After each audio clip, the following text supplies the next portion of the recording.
General Hospital, Monday, June 2nd. Brook Lynn's rage, Alexis cornered, and Gio's search for truth.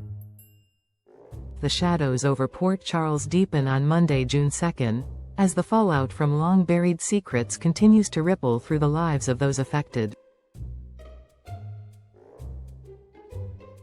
Three storylines dominate the day: a daughter's fury at a family betrayal, a matriarch's confrontation with financial scandal, and a young man struggling to understand the truth of who he is. The emotional intensity reaches new heights as Brook Lynn, Alexis, and Giovanni each find themselves facing a different kind of reckoning. Brook Lynn Quartermaine, long known for her sharp tongue and even sharper instincts, is pushed beyond her limits when yet another betrayal surfaces within her complicated family. Gloria Cerullo's recent return may have been meant to heal old wounds, but instead, it rips them open. Having walked into a war of words between Brook Lynn and her mother, Lois, Gloria inadvertently escalated a confrontation already brimming with resentment. But the true explosion happens when Brook Lynn confronts a horrifying truth she can no longer ignore: the decision to give her child, Gio, to Camilla, an arrangement buried in secrecy for years. This isn't just about a mistake made long ago, it's about the way those closest to Brook Lynn decided, without her knowledge or consent, what was best for her and her child.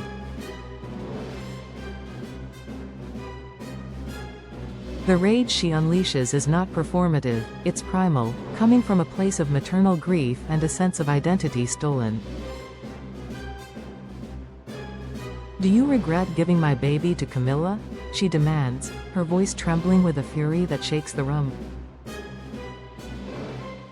But the response she gets is far from the redemption she seeks.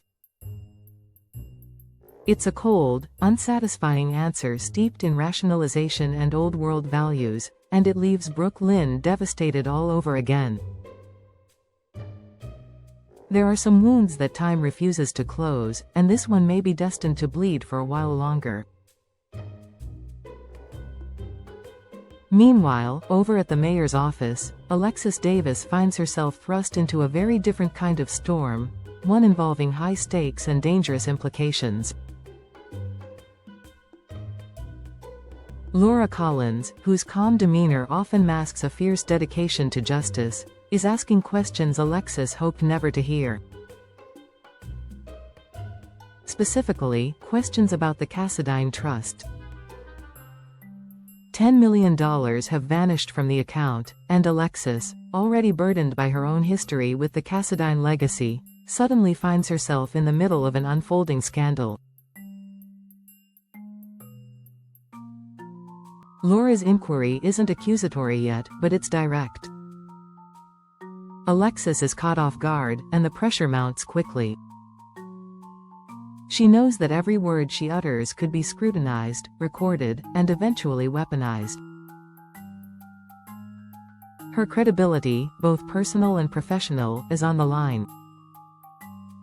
Alexis scrambles to formulate a plausible explanation, but the truth is elusive, and time is running out. If she can't explain where the missing money went or prove her non-involvement, she may be implicated in something that could ruin her career permanently. The weight of decades of Cassadine corruption presses down on her, and she realizes that even though she tried to separate herself from that darkness, it may now be pulling her back in.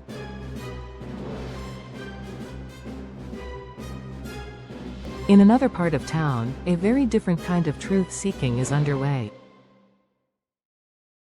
Giovanni Palmieri, or Gio as most know him, is still grappling with the revelation that shattered the version of his life he thought was real. Raised believing one set of facts about his parentage, Gio recently learned he is the son of Brook Lynn Quartermaine, a revelation that sent shockwaves through both the Quartermaine and Cerullo families. But perhaps more shocking to Gio was learning that someone had been quietly funding his education and watching over him for years, Sonny Corinthos. The revelation is disorienting, to say the least. Sonny, whose name looms large in Port Charles as both protector and threat, sits across from Gio in a quiet moment that feels anything but small. Gio's confusion is apparent. Why would Sonny do this? What does he expect in return? Sonny, to his credit, doesn't lecture. He simply offers what he's always been known for, calm advice rooted in his own life's hard-won lessons. Gio presses him for answers. He wants to know whether he was just another pawn in someone else's chess game. But Sonny doesn't manipulate. Instead, he challenges Gio to find his own path, to rise above the chaos of his family's choices and become his own man. It's a poignant exchange, one that carries the quiet weight of two lives shaped by circumstances beyond their control. Sonny tells Gio he can offer support, but the decisions about identity and legacy are Gio's to make. The conversation ends not with resolution, but with clarity. Gio is no longer just a boy with questions. He is a man facing decisions that will define him. Back at home, another consequence of this revelation begins to unfold. Lulu Spencer, still recovering from her own traumas and trying to reforge a connection with her son, finds herself under a different kind of scrutiny. This time, it's not from strangers or journalists, but from Gio himself.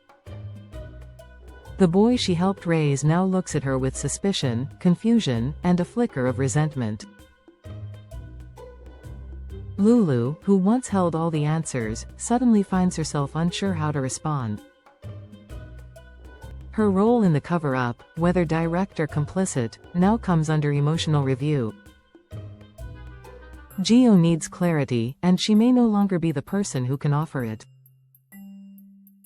As these narratives unfold in tandem, a picture emerges of Port Charles at a crossroads.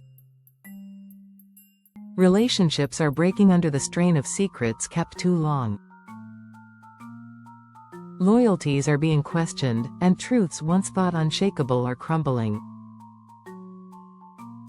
Brook Lynn's fury, Alexis's legal peril, and Gio's identity crisis each represent a different kind of personal reckoning, but all are bound by the same core theme.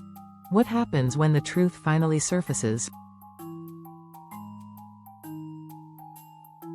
Monday's episode promises a wave of emotional confrontations, subtle manipulations, and powerful moments of vulnerability. It reminds us that in Port Charles, no secret stays buried forever, and when it does surface, it rarely does so quietly. Every choice made by these characters in the coming days will not only define their own futures but will also reshape the fabric of the families they thought they knew.